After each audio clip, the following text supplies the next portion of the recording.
Ignatius Press and the Augustine Institute present the Formed Book Club. Catholic book lovers unpacking good books, chapter by chapter. If you like us, please help us by subscribing and by reviewing us on Spotify, Apple Podcasts, or wherever you might listen.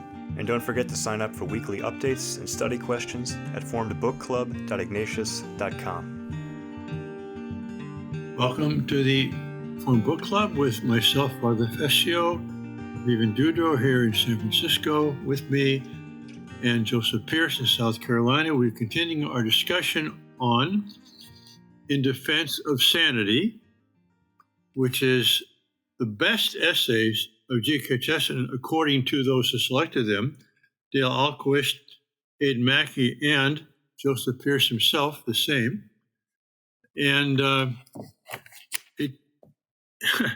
it's taken us some time to get through this book because each essay, or many of the essays, are quite interesting and provocative, and we are not virtuous enough to manage our time to get everything within our framework here. But we left off just before his essay on the book of Job, which begins on page 91. And after I read these essays, I often put a little comment on the title page. And so when I read this the first time, my comment was, "Beyond me!" exclamation point. I read it a second time, and I erased that comment, and I wrote, "Masterful!" exclamation point. Because the book of Job is always intrigued, well, always, for as long as I read it, intrigued me. And in the office of readings, which priests and most religious are obliged to say, this is the time of year, we just finished, as a matter of fact, a couple of days ago, when we take selections from the book of Job. And it always seemed to me like beautiful poetry, but it puzzled me. And in particular, after Job's three friends who came to tell him, "Look, stop protesting, you're a sinner like everybody else." But the whole point is that Job is innocent, you know. And then Elihu, the youngest of the four, comes, "Well, I'm going to speak now." And he says, "Job, you know, what are you doing questioning God? I mean, his ways are not our ways." And I thought, well, that sounds like what God is going to say. But actually, God, as Chesterton points out, he rebukes both the optimists and the pessimists. Anyway, I thought Chesterton's commentary on Job was really, after I read it a second time, one of the most, inspiring that I've read. So what else to say about that? Well, don't you think he has a sort of fresh perspective? Chesterton does. He's not a scripture scholar. He's really just opening it with a kind of openness, because he doesn't have any preconceived ideas as to what scholars have already said, and that gives him, I think, a perspective that allows him to say things that might strike the ear as original, but certainly also ring true. Well, also, he makes that distinction between the history of Job, where the scholars say, well, this was probably not written by the same author as that, and this was added later, and so on. He says, I don't know enough to talk about that, but I want to talk about the philosophy of Job. I mean, he takes it as a work that is coherent in itself, whatever the literary history might be. And so he's going to talk about the philosophy of it. Right. And so then he's got that freedom, I think, to not be stuck on any one approach or theory. He's just reading it fresh as it's probably meant to be, because if it is a poem, an everyman kind of poem, meant to have meaning for every life, then it ought to be read that way, don't you think? Without getting bogged down in scholarship. Well, I think that's what the authors and the editors and the people who copied the manuscripts thought. I think it's what God also thought. And as Ratzinger Benedict said so often, historical, critical studies and exegesis should always lead us to understand and appreciate more of the text, not less. And, someone famously said, we murder to dissect. That is, in order to understand an animal, you have to kill them and dissect them. And that can happen too with literary works. That Joseph would be the expert on this. But you have to take it, especially it's been handed down for centuries as a unit, as something unitary. But he says on page 94 at the bottom, this is an insight that I was struck by, 3 lines up. The saints of Christianity are supposed to be like God, to be, as it were, little statuettes of him. The Old Testament hero is no more supposed to be of the same nature as God than a saw or a hammer is supposed to be the same shape as the carpenter. This is the main key and characteristic of the Hebrew scriptures as a whole. And I think there's a lot in that.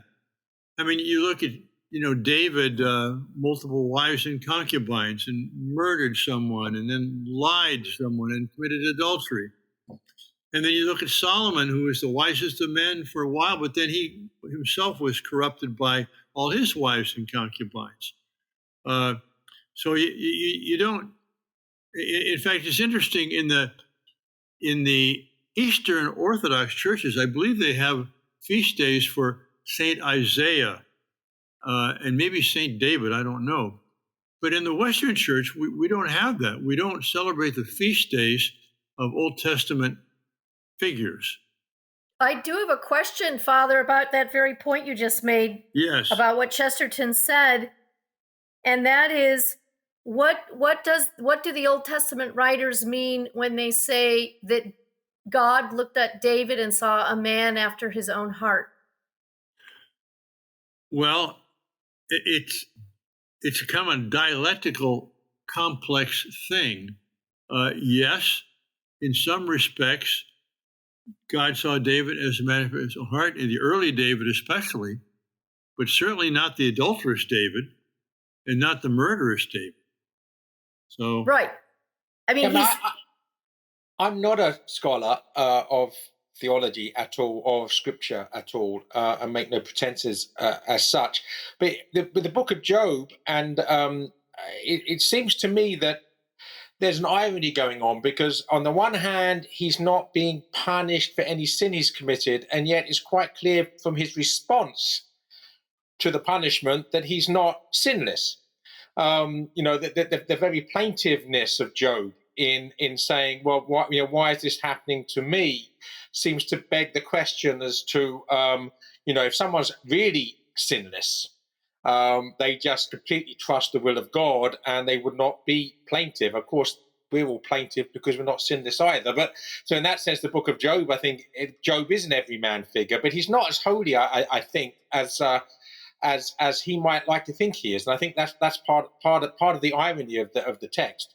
Well, I mean, but I don't think we should look at Job as a historical figure, but as a representation of the question, why do innocent people suffer? Because there are people who are innocent. I mean, little children who suffer, and so that's the question he's posing. So I don't think we can psychologize Job that much. The whole point is that he's presented as someone who actually is innocent, who has followed the law, and so on. And well, would you say? And by the way, and at the end, God does not say that Job is guilty of anything. God just says, "Look, who are you?" Right. So, isn't it a question not whether Job is sinless, because no man is? The question is the suffering he's enduring somehow caused by some sin he's committed? And this is the great mystery that you just pointed to, Father, when the innocent, I mean, no one is perfectly innocent. When the innocent suffer, are we supposed to be looking for some reason in their behavior as to why they're suffering what they're suffering. And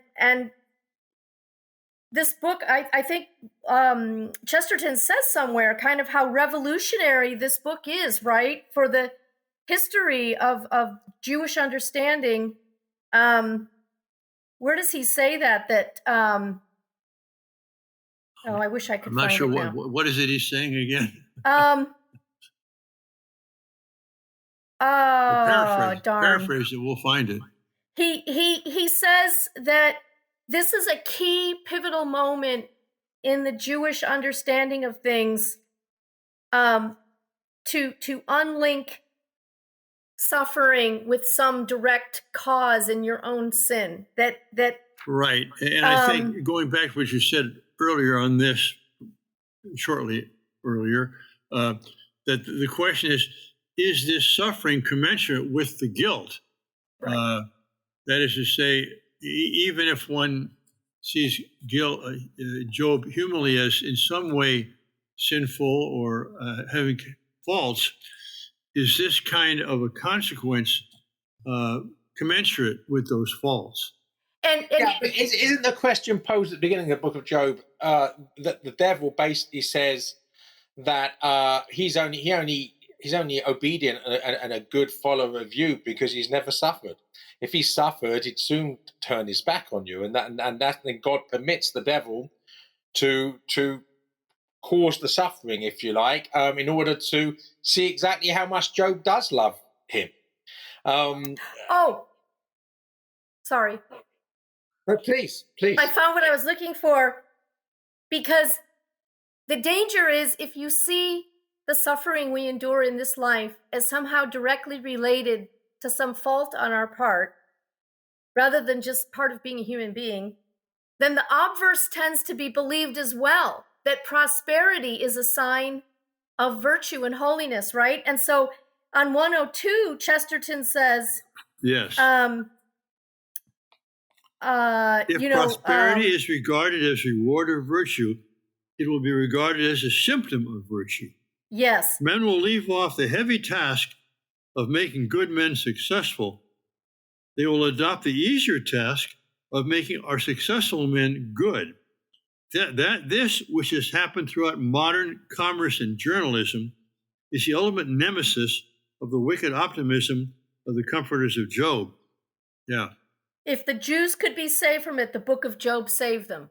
That's a very profound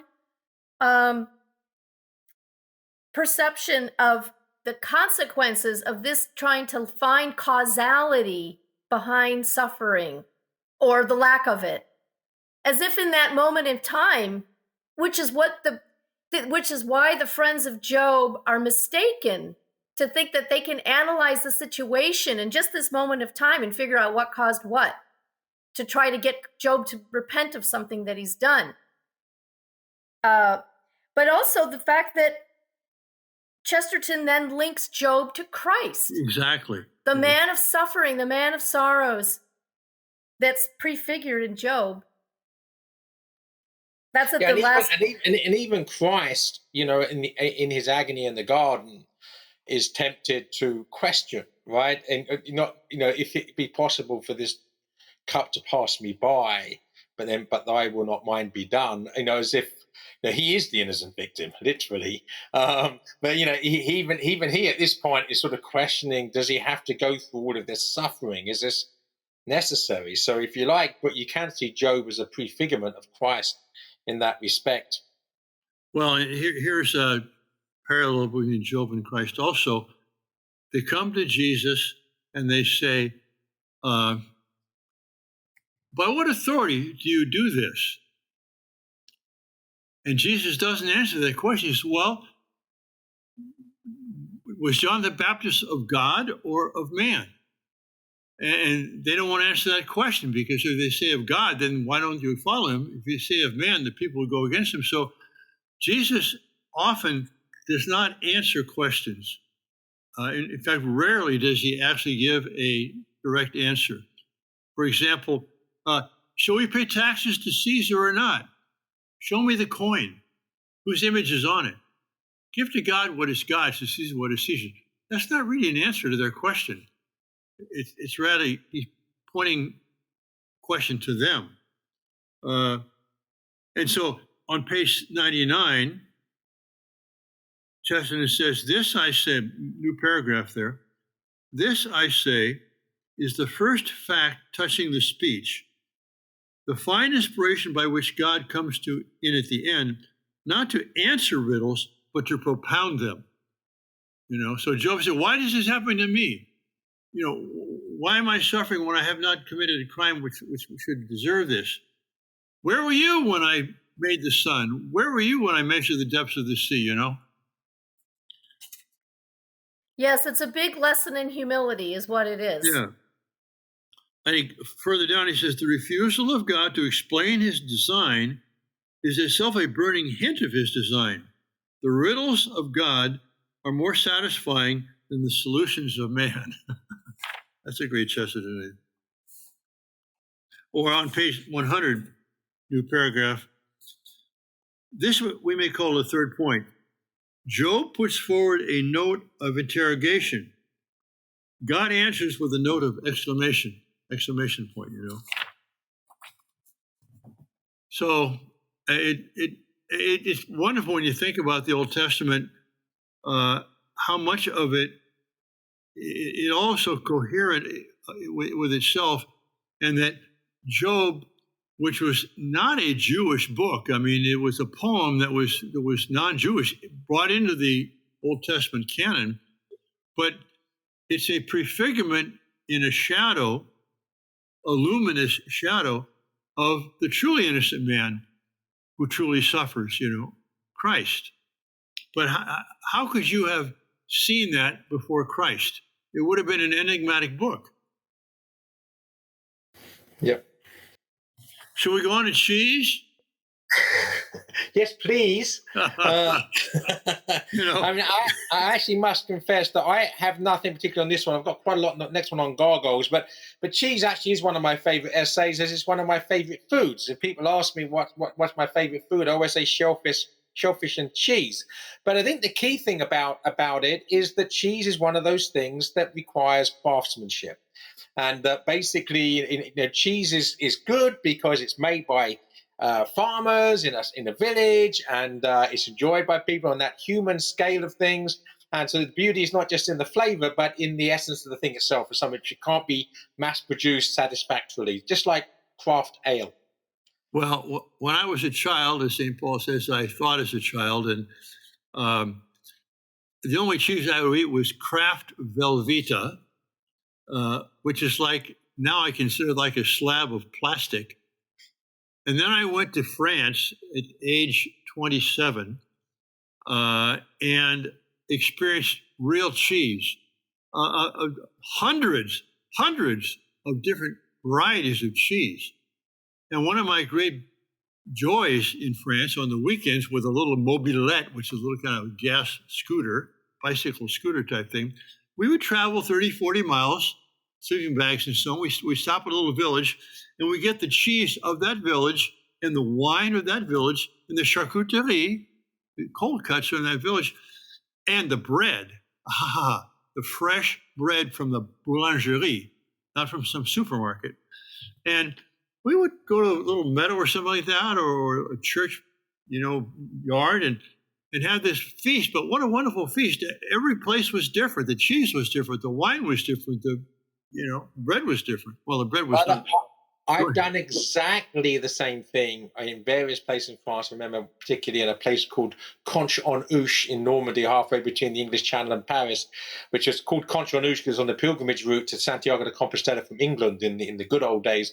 But exactly the same thing. I mean, the best bread in the world, the best cheese in the world. I think it's the French that have that choose a lot, particularly in wine, and you would know this, is that the word terroir. Terroir, yes. Which is actually something unique to that particular place and soil and what have you, which is just, and that's exactly, I think that's the essence of what this essay is about. Right, and he's comparing it, of course, to American industrial food production, which then leads to export, and he's making this contrast. And, it's true that when America was a wilderness when the Europeans got here. These villages that you mentioned with their bread and their wine and their cheese, you're talking about places that have been under human cultivation for hundreds and hundreds of years, right? And the Europeans get to America and they're breaking dirt that's never been farmed before. There is no local culture. All of that's true. May Vivian, I finish? Just let me finish. So, but of course. What happened though in American history was that the industrialization of products occurred before any local culture could form in a way. And so as a result, that development of local culture didn't really occur in huge sections of America. What's interesting is that on the West Coast here now, where you've got all these vintners, all in Sonoma County and Napa County making wine, you've got microbreweries making craft ale, you've got micro cheese, Cowgirl Creamery, and all these little cheese places popping up. But it took a while for places to be under cultivation long enough and a population willing to enjoy these things for that to happen. And so growing up, Velveeta and Wonder Bread and all these things, that was just so classic American. But in fact, give it time, and this other thing does happen. Yeah, I what I was going to say, Vivian, and I'm not disagreeing with you, but I do think that a lot of this new craft ale, the vintners, the cheese is a rediscovery. I mean, the modern word is localism. Chesterton would use the word distributism. It's a rediscovery of fine things. And I think the problem was industrialism.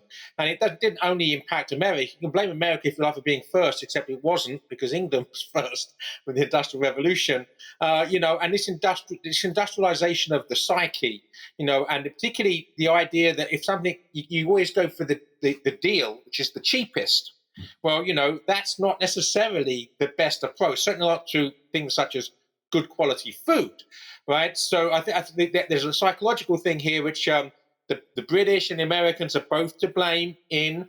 Other countries such as France have resisted somewhat, and thanks be to God. But I think we are to be encouraged by the rediscovery of the small and the beautiful.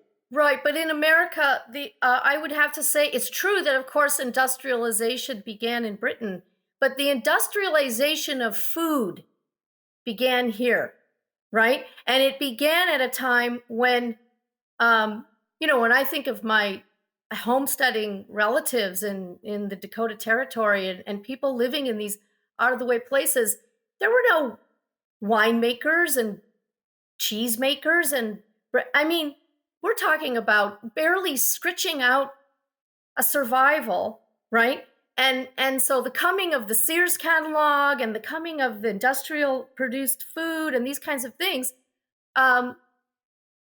was to them something wonderful. But you're right, there has been this discovery, but in a lot of cases for Americans, it's almost a fresh discovery rather than a rediscovery. And you're absolutely right that the European markets have protected themselves.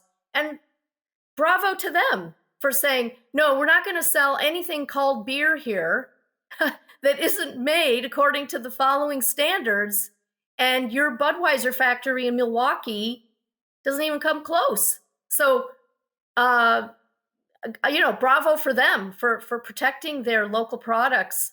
That's a good example. Let me tell you a little story about that.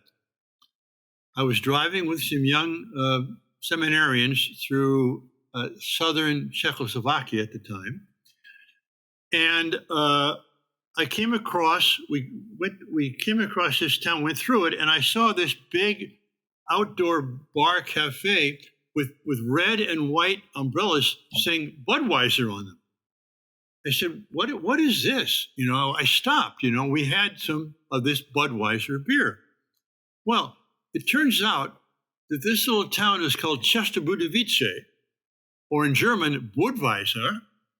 And Anheuser or Busch, one of the two, was traveling in Europe in the 1890s and discovered this beer and came back to, and by the way, this little town was a resort town for Austrian nobility. And so it was called Budweiser, the beer of kings. All right. So Busch comes back to St. Louis and he takes the name and he says, well, we're a democracy. This is the king of beers, you know? And that's how Budweiser beer started. Well, there was a lawsuit in the 1890s from Austria where they said, you can't use that name. And so for years and years, Budweiser beer could not be sold in Europe for that reason. Well, back in the 1980s or 90s, after Budweiser had become the largest producer of beer in the world, 50% of the world market, they went back to now what's called Czech Republic, and they said, we want to be able to sell Budweiser beer here in Austria and in Bavaria. They said, no, you have no right to use the name. They offered that brewery twice its value so they could buy them out. I read this in the New York Times Business. I'll never forget it. New York Times Business section. And they said, no, we don't want your money. We want our beer. That was a great victory, I think, for good beer. A mark of civilization. Yep.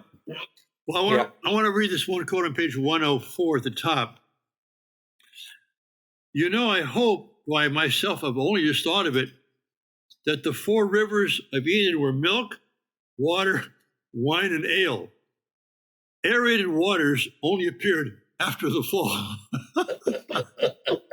Well, tell that to all those spa goers in Europe who go to these. I mean, when I was in Germany in 1976, that one of the families I was staying with, they would drive all this distance to go to these places where the aerated water comes up out of the ground. Out of the ground, yeah. Right? And they fill. There's a difference between mineral water, because the goodness is in the minerals. If you believe it. Certainly it's not in the aeration, and most seltzer water is just artificially carbonated. Right. But the bubbly water that comes out of the ground, right, it's full of minerals, and they'd fill all these jugs and bottles and everything and take it home. Yeah. One of the problems what you mentioned here, Vivian, a lot of problems with early Americans having this kind of local cheese or local wine is you really can't grow good grapes for wine anywhere east of California. I'm sorry. I mean, 94% of all the wine produced in the U.S. is produced in California. There's a reason for that. We have the same climate as France and Italy have, the Mediterranean climate, where it's cool at night and warm in the daytime. It's not humid. So That's right. They really couldn't have the same kind of wine. And then when they move west of the Appalachians, it's not like you have a lot of topographical diversity there, you know. It's the Great Plains.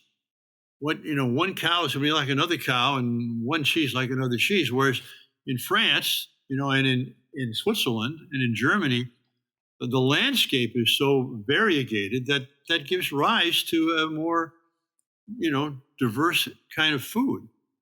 Okay, going back to the word terroir we used, I mean, you can do that in France, or most of you in England, because the topography does change.